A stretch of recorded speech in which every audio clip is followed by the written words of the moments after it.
चलिए आज भारतीय इतिहास के एक ऐसे दौर में चलते हैं जिसने हमारे देश की तकदीर को हमेशा हमेशा के लिए बदल दिया।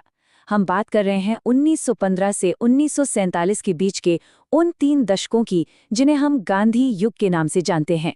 ये कहानी है एक ऐसे इंसान की जिसने सिर्फ अपने विचारों के दम पर एक बहुत बड़े साम्राज्य को चुनौती दे डाली थी। तो सवाल ये उठता है कि आखिर ये हुआ कैसे? सोचिए, एक तरफ दुनिया का सबसे ताकतवर साम्राज्य और दूसरी तरफ एक अकेला इंसान जिसके पास कोई सेना नहीं, कोई हथियार नहीं। ये कोई तोपों या तलवारों की लड़ाई नहीं थी, बल्कि ये तो विचारों की जंग थी। आइए इस असाधारण कहानी की गहराइयों में उतरते हैं और समझते हैं कि ये सब मुमकिन कैसे हुआ। इस पूरे आंदोलन का जो इंजन था वो एक सोच थी, सत्याग्रह। मतलब सत्य के लिए आग्रह, या जिसे हम आत्मबल भी कह सकते हैं। ये सिर्फ कोई लड़ाई की तकनीक नहीं थी, बल्कि जीने का एक पूरा तरीका था। एक ऐसा विश्वास कि सच के रास्ते पर चलकर बिना हाथ उठाए भी बड़े से बड़ा बदलाव लाया जा सकता है। तो कहानी की शुरुआत होती है साल 1915 से। पूरे 21 साल दक्षिण अफ्रीका में बिताने के बाद गांधी भारत लौटते हैं। लेकिन वो अकेले नहीं लौटे, वो अपने साथ लाए थे एक नई और पहले से आजमाई हुई रणनीति। देखिए, जब गांधी भारत वापस आए तो वो कोई नौसिखिया नहीं थे। लंदन में वकालत की पढ़ाई, फिर दक्षिण अफ्रीका में नस्लीय भेदभाव के खिलाफ एक लंबा और कामयाब संघर्ष, इन सब अनुभवों ने उन्हें एक मंझा हुआ नेता बना दिया था। और उनका जो सबसे बड़ा हथियार था, सत्याग्रह, उसका पहला सफल प्रयोग वो दक्षिण अफ्रीका में ही कर चुके थे। भारत आते ही गांधी जी ने अपने इस तरीके को परखना शुरू कर दिया। और क्या हुआ? एक के बाद एक 3 बड़े आंदोलन किए और तीनों में जबरदस्त कामयाबी मिली। चंपारण में नील किसानों के हक के लिए आवाज उठाई, खेड़ा में लगान माफी के लिए लड़े और अहमदाबाद में मिल मजदूरों के लिए पहली बार भूख हड़ताल का इस्तेमाल किया। इन जीतों ने गांधी को पूरे देश की नजरों में ला दिया। इन स्थानीय जीतों के बाद अब वक्त आ गया था एक राष्ट्रव्यापी आंदोलन का। अब ये छोटे छोटे संघर्ष ब्रिटिश हुकूमत के खिलाफ एक बड़े जन आंदोलन का रूप लेने वाले थे। देश में राष्ट्रवाद की इस बढ़ती लहर से अंग्रेज सरकार जाहिर है घबरा गई। और उनकी प्रतिक्रिया क्या थी? एक बेहद ही दमनकारी कानून, रॉलेट एक्ट। इसे काला कानून कहा गया क्योंकि ये सरकार को बिना किसी मुकदमे के, सिर्फ शक के आधार पर किसी को भी गिरफ्तार करने की ताकत देता था। ये तो सीधे सीधे नागरिकों की आज़ादी पर हमला था। इस काले कानून के खिलाफ पूरे देश में गुस्सा था, प्रदर्शन हो रहे थे। और फिर आया वो दिन, 13 अप्रैल 1919। अमृतसर के जलियांवाला बाग में एक शांतिपूर्ण सभा पर जनरल डायर ने बिना किसी चेतावनी के अंधाधुंध गोलियां चलवा दी।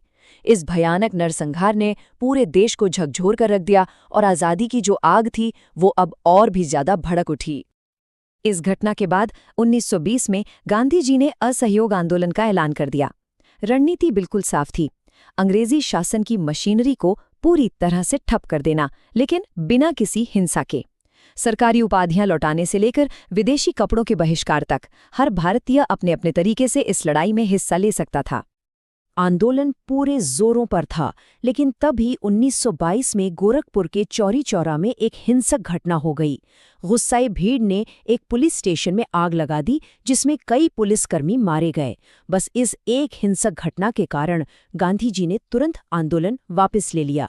ये दिखाता है कि उनके लिए अहिंसा का सिद्धांत किसी भी जीत से कहीं ज्यादा बड़ा था। आंदोलन भले ही रुक गया था, लेकिन आज़ादी की लड़ाई अब एक नए और ज्यादा साफ लक्ष्य के साथ आगे बढ़ने वाली थी। अब स्वतंत्रता संग्राम के मायने हमेशा के लिए बदलने वाले थे। और यहीं पर एक बहुत बड़ा बदलाव आया। 1929 के लाहौर कांग्रेस अधिवेशन में कांग्रेस ने अपना लक्ष्य ही बदल दिया। अब उन्हें डोमिनियन स्टेटस यानी अंग्रेजी राज के तहत अधूरा स्वशासन नहीं चाहिए था। अब मांग थी पूर्ण स्वराज की, यानी पूरी तरह से आज़ादी। 241 मील, ये वो दूरी थी जो गांधी और उनके साथियों ने पैदल तय की। और ये सिर्फ एक यात्रा नहीं थी, ये ब्रिटिश साम्राज्य की नींव हिलाने वाला एक मार्च था। इस बार गांधी जी ने एक ऐसी चीज को अपना हथियार बनाया जो हर भारतीय की रसोई में थी, नमक। ब्रिटिश सरकार ने नमक बनाने और बेचने पर भारी टैक्स लगा रखा था। गांधी जी ने इसी छोटे से लेकिन अन्यायपूर्ण कानून को तोड़कर पूरे देश को अपने साथ खड़ा कर लिया। ये सविनय अवज्ञा आंदोलन की शुरुआत थी। और जैसा गांधी जी ने कहा था वैसा ही हुआ। उन्होंने सचमुच एक मुट्ठी नमक उठाकर ब्रिटिश साम्राज्य की नींव हिला दी। इस एक छोटे से काम ने पूरी दुनिया का ध्यान भारत के स्वतंत्रता संग्राम की ओर खींच लिया। और अब हम पहुंचते हैं इस संघर्ष के अंतिम और सबसे निर्णायक दौर में। दशकों की लड़ाई के बाद अब मांग सिर्फ एक थी, सीधी और साफ, अंग्रेजों भारत छोड़ो। आंदोलन अब अपने चरम पर था और जनता भी हर कुर्बानी के लिए तैयार थी। ऐसे में गांधी जी का वो अंतिम और सबसे शक्तिशाली नारा क्या था जिसने पूरे देश में एक नई जान फूंक दी? करो या मरो। 1942 में भारत छोड़ो आंदोलन के लिए गांधी जी का यही नारा था। इसका मतलब साफ था, अब पीछे हटने का कोई रास्ता नहीं है। या तो आज़ादी हासिल करेंगे या इस कोशिश में अपनी जान दे देंगे। ये पूरी आज़ादी के लिए आखिरी लड़ाई थी। 8 अगस्त 1942 को ये प्रस्ताव पास हुआ और 9 अगस्त की सुबह होते होते गांधी जी समेत कांग्रेस के सभी बड़े नेताओं को गिरफ्तार कर लिया गया। लेकिन इस बार कुछ अलग हुआ। नेताओं के जेल जाने के बाद जनता ने खुद आंदोलन की कमान संभाल ली और पूरे देश में अपने आप विद्रोह शुरू हो गए। एक तरफ जहां भारत छोड़ो का नारा गूंज रहा था, वहीं दूसरी तरफ एक और मांग तेजी से उठ रही थी। मोहम्मद अली जिन्ना के नेतृत्व में मुस्लिम लीग ने मुसलमानों के लिए एक अलग देश पाकिस्तान की मांग कर दी और इस मांग ने आज़ादी की कहानी को और भी ज्यादा पेचीदा बना दिया। और आखिर में वो दिन आया जिसका सदियों से इंतजार था, आज़ादी का दिन।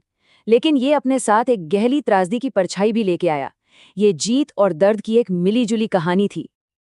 लॉर्ड माउंटबैटन योजना के तहत भारत आज़ाद तो हुआ, लेकिन देश का बंटवारा भी हो गया। भारत और पाकिस्तान दो अलग देश बन गए। रेडक्लिफ लाइन नाम की एक सीमा खींच दी गई, जिसने रातों रात लाखों लोगों को अपने ही घरों में बेगाना कर दिया। ये मानव इतिहास का सबसे बड़ा और सबसे दर्दनाक पलायन था। आज़ादी के बस कुछ महीने बाद ही 30 जनवरी 1948 को महात्मा गांधी की हत्या कर दी गई। उस पल, जैसा कि जवाहरलाल नेहरू ने कहा था, ऐसा लगा जैसे पूरे देश के जीवन से रोशनी चली गई हो। सच में एक युग का अंत हो गया। तो इस पूरी कहानी से हम क्या सीखते हैं? एक साम्राज्य की हार हुई, एक नए देश का जन्म हुआ, लेकिन इसकी एक बहुत बड़ी कीमत भी चुकानी पड़ी। और आज जब हम पीछे मुड़कर देखते हैं तो ये सवाल जरूर उठता है कि गांधी के उस सबसे बड़े हथियार अहिंसा की आज की इस दुनिया में क्या जगह है? इसकी असली विरासत क्या है?